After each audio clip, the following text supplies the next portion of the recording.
Quels sont les 8 comportements d'un homme amoureux, un homme qui aura envie de vivre une histoire durable, un homme qui va pouvoir vous chérir, qui va pouvoir vous soutenir également dans le quotidien et un homme en qui vous pouvez avoir confiance? Parce que je sais, mesdames, qu'aujourd'hui, si vous êtes là, c'est que vous avez des questions sur les comportements amoureux d'un homme et sur le fait que vous vous posez des interrogations vis-à-vis de l'homme que vous avez rencontré, peut-être l'homme avec qui vous êtes actuellement en couple. Il faut savoir qu'il y a 8 comportements que j'ai recensés dans toutes les expériences de coaching que j'ai pu voir, où on peut se dire, OK, cet homme-là, il vous aime. Cet homme-là, il est amoureux. Il est bien évidemment investi. C'est un homme qui a vraiment envie de passer justement au niveau supérieur avec vous, qui a envie de vous aider, de vous accompagner. Et donc, que vous allez pouvoir vous impliquer dans une relation qui sera stable et durable. Avant de démarrer et de vous transmettre ces 8 comportements, je vous invite à mettre un gros like à cette vidéo, un petit pouce bleu, mais également vous abonner à la chaîne YouTube parce que vous recevrez toutes mes vidéos directement dans votre boîte mail. C'est vrai qu'il n'est pas toujours évident de savoir en fait, est-ce qu'une personne m'aime vraiment? Est-ce que cet homme que j'ai rencontré, il est amoureux?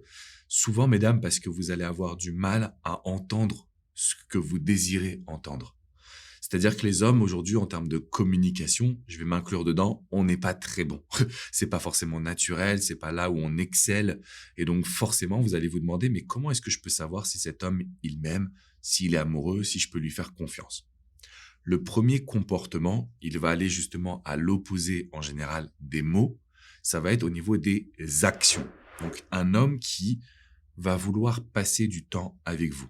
Parce que la ressource temps, c'est un peu ce qu'on a de plus précieux aujourd'hui. Donc le fait qu'il soit impliqué, le fait qu'il ait envie de passer du temps avec vous, qu'il ait envie de vous voir, qu'il ait envie de vous fréquenter, cette envie-là, justement, est effectivement essentielle dans l'idée de se dire qu'on est en face d'un homme qui est amoureux, un homme qui a envie de plus, un homme qui, justement, a envie de passer du temps avec vous. Donc, la ressource la plus importante à ses yeux, qui est le temps, il va vous la donner. Peut-être qu'il n'aura pas les bons termes, peut-être qu'il vous dira pas à quel point il est amoureux, à quel point vous êtes extraordinaire, à quel point il est sous votre charme. C'est vrai qu'au niveau communication, mesdames, c'est pas toujours évident. Donc, essayez de regarder, est-ce qu'il veut passer du temps avec moi? Ça, c'est le signe numéro 1. Le deuxième signe, c'est que moi, j'adore les hommes quand ils vont chercher à innover. C'est-à-dire qu'un homme qui est amoureux, il fait pas simplement les choses. Il va pas simplement vous inviter au restaurant. En réalité, il va chercher le meilleur restaurant dans le type de cuisine que vous adorez. Et donc, quand un homme est force de proposition, quand un homme innove, quand un homme passe du temps à organiser quelque chose, il y a encore la notion de temps qui rentre en compte, mais surtout, organiser pour vous surprendre, pour vous montrer justement qu'il investit sur lui et qu'il travaille afin de pouvoir vous charmer, de vous surprendre, de vous plaire. C'est le deuxième signe, le deuxième comportement d'un homme qui est amoureux. Est-ce qu'il innove? Est-ce qu'il essaye vraiment de faire des choses pour pouvoir vous surprendre, pour pouvoir vous correspondre, pour pouvoir également aussi faire en sorte que, il puisse vous montrer que c'est comme ça qu'il va vous surprendre, qu'il va vous aimer, qu'il va vous chérir. Le troisième comportement, c'est lorsqu'un homme va vous mettre en priorité. Ça veut dire que il aurait très bien pu sortir avec des amis, il aurait très bien pu rester à travailler tard, mais vous allez devenir sa priorité. J'insiste sur le mot priorité et non pas le fait que vous soyez son essentiel ou que cet homme fasse des choses qui sortent un petit peu de l'ordinaire mais qui vont pas durer en fait. Parce que je vois beaucoup de personnes qui vont rentrer dans ce qu'on appelle des relations love bombing. Donc en gros, c'est littéralement on est dans l'effusion sentimentale, mais il n'y a pas de stabilité dans la relation. Et s'il n'y a pas de stabilité dans la relation, malheureusement, ça ne durera pas. Donc, pour savoir qu'un homme, il est amoureux, mais surtout que ça va rester stable, il faut qu'on devienne sa priorité. Mais ça ne veut pas dire que, par exemple, il va tout laisser tomber pour vous. Pas du tout. Simplement, il va dégager du temps. Il va faire en sorte de s'organiser. Il va faire en sorte de programmer les choses. Mais plus que cela, il va aussi vous montrer que vous avez de l'importance. Normalement, un homme qui a la tête sur les épaules, il a une vie qu'on appelle balancée, donc stable, avec sa vie, avec ses amis, avec sa famille, peut-être avec ses enfants, au boulot, etc. Et vous en faites partie. Donc, c'est pas toute son attention qui va vers vous, parce que là, on serait dans du love bombing, mais c'est simplement que vous êtes une priorité, qu'il vous montre qu'il s'investit c'est forcément un homme qui est amoureux. Parce qu'un homme qui est là juste pour du challenge, juste pour du contrôle, il va jamais, entre guillemets, chercher à vous faire sa priorité. Il va vous love bomber, ça oui, mais il vous montrera pas que vous avez une place importante et de manière durable. Donc c'est vraiment la différence entre un homme qui va être amoureux d'un homme qui ne le sera pas totalement. Le quatrième signe ou comportement pour moi que vous êtes en face d'un homme qui vous aime, d'un homme qui est présent, je me suis aperçu que c'est un comportement qui est extrêmement important et qui est pas forcément quelque chose de qu'on pourrait voir comme positif au départ, mais qui en réalité subtilement montre que cet homme-là, il est prêt, qu'il a les épaules à être votre homme. C'est lorsqu'il va chercher des solutions quand vous êtes dans un conflit. Imaginons qu'il y ait une petite dispute, imaginons qu'il vous ait fait quelque chose de pas très bien. Un homme qui va pas chercher à se braquer, qui va pas vous faire culpabiliser à longueur de journée, qui va pas essayer de remettre la faute sur vous, qui au contraire va se dire « Ok, on a un problème, on va le résoudre. Je suis fâché, mais le fait qu'il soit ouvert d'esprit, le fait qu'il ait envie d'améliorer les choses. » C'est typiquement le comportement d'un homme qui est amoureux et plus que cela, qui a la tête sur les épaules. Donc, si vous me dites, Alex, est-ce qu'aujourd'hui, tu penses que le fait qu'il soit ouvert à la communication quand il est déçu ou quand on a un conflit, c'est une bonne chose? Mesdames, c'est plus qu'une bonne chose. C'est vraiment le signe que vous êtes avec quelqu'un qui est amoureux, qui vous aime et qui, d'une certaine façon, a envie de bâtir quelque chose. Cinquième comportement d'un homme amoureux, c'est quand il va vous faire entrer dans son monde. Alors, entrer dans son monde, ça veut dire vous allez découvrir son appartement, ce qui pourrait être un truc très simple. En réalité, je me rends compte, il y a beaucoup d'hommes, ils arrivent à retourner la situation pour aller toujours chez vous et vous ne découvrez jamais leur univers. Alors, même s'ils vous disent, oui, mais mon univers, c'est le mien, oui, mais dans ces cas-là, votre univers, c'est le vôtre également. Donc, un homme qui est amoureux, un homme qui veut faire les choses bien, il va vous faire rentrer dans son monde. Peut-être que ça va être par le fait de vous recevoir, ça peut être en vous parlant de ce qui se passe avec ses amis, de ses voyages, de sa famille. C'est simple, il va pas essayer de cloisonner sa vie. Ça, c'est un homme qui n'est pas amoureux, un homme qui prépare la fuite, tout simplement. On cloisonne, comme ça on n'a pas de problème, on se prend pas la tête, personne ne nous posera jamais de questions.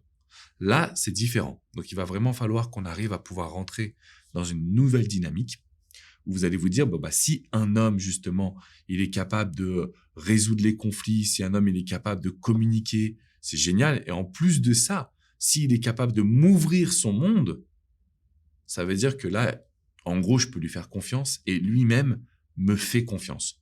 Donc ça, c'était le comportement numéro 5. Le comportement numéro 6, si vous avez vraiment envie de savoir est-ce que cet homme, justement, est là pour vous, est-ce qu'il vous aime, moi, je me suis aperçu qu'un homme amoureux, il a toujours envie de vous faire décrocher un sourire.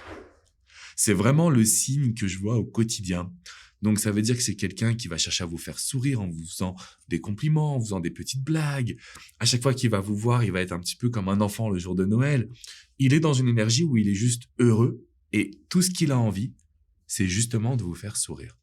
Tout ce qu'il a envie, c'est que vous soyez bien. Le comportement numéro 7 d'un homme qui est amoureux, je dirais que c'est un comportement où il a envie d'être au top. Et il y a une grande différence entre j'ai envie d'être au top et j'ai envie de t'impressionner. T'impressionner, c'est toxique, c'est malsain, ça veut dire que je veux te contrôler. Être au top, ça veut dire que je veux me mettre à ta hauteur. Tu m'impressionnes de par ta beauté, ton intelligence, ton charisme, ton look, etc. Donc, mesdames, vous impressionnez cet homme. Le fait qu'il veuille toujours être au top, qui va faire attention à sa manière de communiquer, à sa manière de s'habiller, à sa manière de vous embrasser également. Tout ça, c'est les signes d'un homme qui se pose les bonnes questions parce que non seulement il est challengé, mais en plus de ça, il vous aime et il a envie justement de créer quelque chose de fort. Donc ça, c'est vraiment un des comportements que j'affectionne particulièrement parce que c'est vrai que c'est pas forcément quelque chose que vous allez voir tout le temps. Donc dites-vous bien qu'un homme qui agit dans cette dynamique, un homme qui a envie justement, non pas de vous impressionner, de vous vendre du rêve, mais simplement d'être au top, c'est qu'il a la conviction que vous êtes fait l'un pour l'autre. Le 8e et dernier comportement, c'est, souvent on garde le meilleur pour la fin comme on dit, c'est pour moi le comportement qui fera toute la différence. Là, vous savez, ok, cet homme-là, je sais qu'il est amoureux. C'est quand il va faire attention à des détails de votre vie, de votre quotidien, à des détails de vos envies également. Par exemple, tout à l'heure, je vous parlais d'une réservation dans un restaurant. Il doit chercher à savoir le restaurant où vous aimeriez aller, le type d'ambiance que vous adorez, la cuisine également qui vous fait plaisir. En gros, un homme qui fait attention aux moindres petits détails, qui va vraiment essayer de se demander ce que vous allez aimer, ce que vous allez apprécier, ce qui vous ferait plaisir. C'est un homme qui a envie de faire le petit plus. Et le petit plus signifie qu'il est amoureux. Le petit plus signifie que vous pouvez lui faire confiance. Le petit plus signifie également que vous pouvez vous lâcher d'une certaine façon. Parce que sinon, en fait, c'est très simple de faire des rencontres sur les sites, les applications aujourd'hui. C'est très simple de trouver des personnes pour du plaisir charnel. Là, on est dans quelque chose de plus fort quand on a un homme qui va retenir ce que vous aimez, ce que vous désirez, ce qui est important pour vous. Maintenant, je vais aller sur le conseil bonus. Le conseil bonus, il est essentiel. Et je vous demande de le noter vraiment, mesdames, parce que sur ces 8 signaux, je ne vais pas vous mentir, sur ces 8 comportements, il y a des situations où les hommes ils peuvent un petit peu se jouer de vous. Ce qui fait que vous allez vous assurer que c'est le bon, qu'il vous aime, et finalement pour toujours, entre guillemets, c'est le fait que il va être constant dans ses actions. Il va être constant dans ses actions. Il va vouloir vous apporter du positif et il va durer. C'est pas juste pendant 3 semaines, je suis parfait, puis après, je te montre mes vices. Pas du tout. C'est pendant plusieurs mois, je vais te montrer que je suis constant dans mon implication et dans mon désir de bâtir une relation. Donc, ça va de, quand on a un problème, on va communiquer, à, je vais analyser les détails et je vais programmer des choses. Tous ces signaux que je vous ai transmis, ils sont là pour vous permettre justement de vous lâcher dans une relation. Ils sont là pour vous permettre de prendre confiance également. Ils sont là parce que je pense que vous méritez tout simplement d'être 100% heureuse, mesdames. Donc, si vous êtes dans une situation où malheureusement, vous avez des doutes, vous avez des peurs, vous avez de la panique, en général, vous allez vouloir réagir de façon rationnelle, c'est-à-dire ce qu'on nous a toujours transmis jusqu'à maintenant. Beaucoup de communication, beaucoup de bienveillance, un petit peu de dépendance. Ça ne fonctionne pas. Et c'est la raison pour laquelle il va falloir que vous testiez de nouvelles actions. Tester de nouvelles actions, ça signifie s'ouvrir à la fameuse technique du push and pull, qui est une technique qui a été développée aux États-Unis, qui est l'évolution du fuis-moi, je te suis, qui permet vraiment en fait de rendre un homme amoureux. Si vous n'êtes pas sûr qu'il l'est, il va falloir qu'on le rende. Et donc là-dessus, il faut absolument foncer sur le push and pull. Je vous ai réservé des vidéos spécifiquement sur le sujet. C'est dans la description qui est juste en dessous. Vous cliquez, vous allez accéder justement sur une page pour pouvoir obtenir ces vidéos. Et puis pour réussir finalement à appliquer une technique puissante pour maintenir un homme amoureux. Donc si vous êtes en couple et que vous êtes en perdition, ça fonctionne. Si vous êtes en phase de séduction, que cet homme-là, vous savez pas comment le sentir, ça fonctionne également. Le push and pull, c'est pas magique, mais c'est une vraie technique qui nous vient des neurosciences. Donc, une bonne technique de communication, de comportement, d'attitude qui fera que la personne que vous aimez va vous faire confiance. Juste avant quand même de cliquer dans la description, je vous invite à mettre un petit pouce bleu, à vous abonner à la chaîne YouTube. Et ensuite, je vous invite vraiment à foncer dans la description pour obtenir la vidéo cadeau sur le push and pull. N'oubliez quand même pas que si vous voulez aller plus loin, parce que vous avez besoin de discuter, parce que vous avez besoin de parler, parce que vous avez besoin de soutien, il vous suffit de venir sur le site alexandrecormon.com. Vous avez la rubrique coaching en haut à droite. Je vous invite vraiment à regarder les formules avec coach Jenny, coach Hugo, coach Vladimir qui vous prend en urgence ou moi-même. On est là au quotidien. On sait que c'est pas facile ce que vous ressentez. On sait que c'est pas évident de savoir est-ce que je peux vraiment lui faire confiance ou pas. Est-ce que c'est vraiment justement les comportements d'un homme qui est amoureux? Venez en discuter avec nous. Ne restez jamais seul. Je vous fais une grosse bise et je vous dis à très vite, mesdames. Ciao, ciao!